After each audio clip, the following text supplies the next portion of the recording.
আমি আর্জেন্টাইন ফ্যানদের সামনে দুধ দিয়ে গোসল দিয়ে আর্জেন্টিনা দলটা এবারের জন্য পদত্যাগ দিয়ে আমি মরক্কোকে সমর্থন দেব।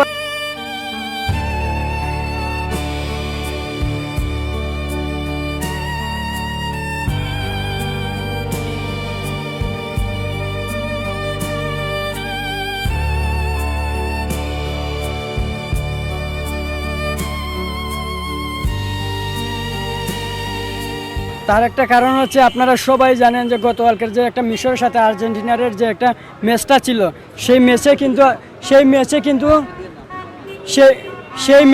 ম্যাচে কিন্তু আপনার মিশরের সাথে কিন্তু পুরোটাই কিন্তু দুর্নীতি হয়েছে এবং বৈষম্য হয়েছে। আপনারা সবাই জানেন, যারা খেলা চেনে না, জানে না, বুঝে না, ওরাও কিন্তু সেটাই বলছে যে মিশরের সাথে দুর্নীতি হয়েছে এবং বিশেষ করে মুসলিম দেশগুলোর সাথে এবারের সবগুলো ম্যাচগুলো দুর্নীতি হচ্ছে। তার জন্য মূলত আজকে আমার এই প্রতিবাদ। আমি কিন্তু একজন আর্জেন্টাইন ফ্যান ছিলাম, একজন হার্ড ফ্যান। আমি প্রত্যেক দিন এই টিএসসি চত্বরে এসে অন্যান্য দলের সমর্থকদের সাথে তর্কে জড়িয়েছি, কিন্তু আজ কেন আমি এই দলের বিপক্ষে আসলাম তার একটা কারণ হচ্ছে যে আমি কখনো দুর্নীতিকে প্রশ্রয় দেব না, বৈষম্যর সাথে আমি জড়িত না। আমি যতই আর্জেন্টাইন ফ্যান ফলোয়ার হই না কি জন্য আমি কখনো দুর্নীতিকে স্বীকৃতি দেব না। যদিও এবার 2026 কাপ আর্জেন্টিনা জিতে না কি জন্য তাতে কখনো আমি সম্মতি দেব না, আমি কখনো উল্লাস উদযাপন করব না। আমি বারবারই প্রতিবাদ করে আসছি। ইরানের সাথে যে আপনার আমেরিকা কিছুদিন আগে একটা অন্যায় করেছে তারও কিন্তু আমি প্রতিবাদ করি। অতএব যেখানে আমি অন্যায় দেখবো সেখানে কিন্তু আমি এগিয়ে যাব, আমি প্রতিবাদ করব। দেখেন আপনি আমার বেলাতেই দেখেন, আমি কিন্তু আর্জেন্টাইন ফ্যান। আর্জেন্টিনা কিন্তু ওই দিন কিন্তু ম্যাচটা জিতে কিন্তু আপনার কোয়ালিফাই করে এবং আমি জানি যে আর্জেন্টিনা কিন্তু ম্যাচটা এবারে বিশ্বকাপটা জিতবে। তারপরেও আমি আর্জেন্টিনাকে সমর্থন দিতে পারি না। আমি একজন খেলাপ্রেমিক হিসেবে, একজন খেলাপ্রেমিক কখনো ওই দুর্নীতিকে স্বীকৃতি দেবে না। আর আমি তো বিশেষ করে আমার বেলা হলে তো একেবারেই না। আমি অনেককে বলবো, যারা আপনারা যে কোনো দল আপনারা সমর্থন হতে পারেন, আপনার যে কোনো দলকে আপনি সাপোর্ট করতে পারেন, তবে সত্যকে সত্যই বলতে হবে, বৈষম্যকে আপনি বৈষম্যই বলতে হবে, কখনো তার বিপর্যয় হবে না। আর বিশেষ করে এবারে সেটা হচ্ছে আপনি মনে হন যে মিশর কিন্তু দুইটা ডি বক্সে দুইটা প্লান্টিক পেয়েছিল, সেই দুইটা প্লান্টিক কিন্তু মিশরকে দেওয়া হয় নাই। প্লান্টিক ছাড়াও কিন্তু আরও অনেকগুলো ফাউল ছিল, ফাউলও দেওয়া নেই।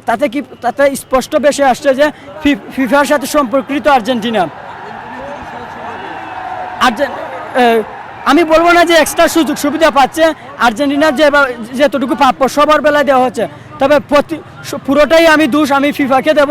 এটা হচ্ছে ফিফার একটা আপনার সুবর্ণ সুযোগ নিচ্ছে সে, কারণ ব্রাজিল বিদায় নেওয়ার পর থেকে কিন্তু ফিফার যে একটা উন্মাদনা কিংবা ফিফার যে একটা আর্থিক যে একটা আয় ছিল সে আয় কিন্তু বন্ধ হয়ে গেছে।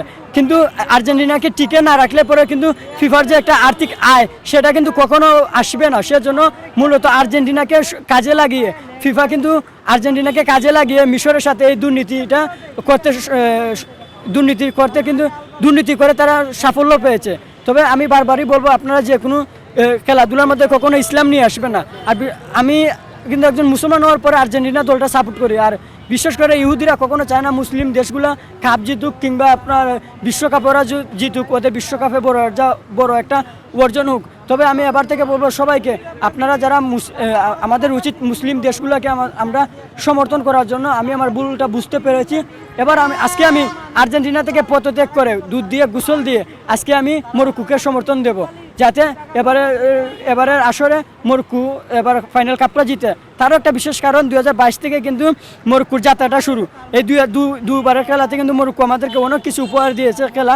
আবার আমরা তাতে কিন্তু প্রত্যাশা যে এবার মরক্কো কাপটা জিতবে এবং আমাদের দুয়ার হবে মরক্কোর প্রতি। অবভিয়াসলি যে আমি আর্জেন্টাইন ফ্যানদের অপেক্ষায় আছি, যাতে ওদের সামনে আমি এই পদক্ষেপটা নিতে পারি, যাতে আমি তাদের জন্য একটা উদাহরণ হতে পারি যে আর্জেন্টাইন ফ্যানরা কখনো দুর্নীতির সাথে যুক্ত হতে পারে না, দুর্নীতির সাথে সম্পর্কিত না। আমরা আর্জেন্টাইন ফ্যান, কখনো ভুলকে আমরা ভুলই বলবো, সত্যকে সত্যই বলবো। আমি আর্জেন্টাইন ফ্যানদের সামনে দুধ দিয়ে গোসল দিয়ে আর্জেন্টিনা দলটা এবারের জন্য পদত্যাগ দিয়ে আমি মরক্কোকে সমর্থন দেবো। তবে হ্যাঁ, একটা মেসেজ দেবো হলুদ পাখিদেরকে, আপনারা তা নিয়ে কখনো ট্রল করবেন না, কারণ আমরা আর্জেন্টাইন ফ্যান, সত্যর প্রতি আমরা এগিয়ে থাকবো। আমার ভুলের সিন্ডিকেটের সাহায্যে আমি শুধু ফিফার দোষ দেবো না এবং আর্জেন্টিনারও একক কোনো দোষ দেবো না। আর্জেন্টিনাও তার কিন্তু সুযোগ নিয়েছে, আর্জেন্টিনা কিন্তু হেরে গিয়েছিল, আর্জেন্টিনাও কিন্তু সেই ফিফার সুযোগ নিয়ে কিন্তু ওরা কিন্তু এবার বিশ্বকাপে টিকে রয়েছে এবং জানি যে বিশ্বকাপ জিতবে, তারপরেও আমি এই আনন্দকে আমি স্বীকৃতি দেব না, বিশ্বকাপে আর্জেন্টিনাকে আমি সমর্থন দেব না।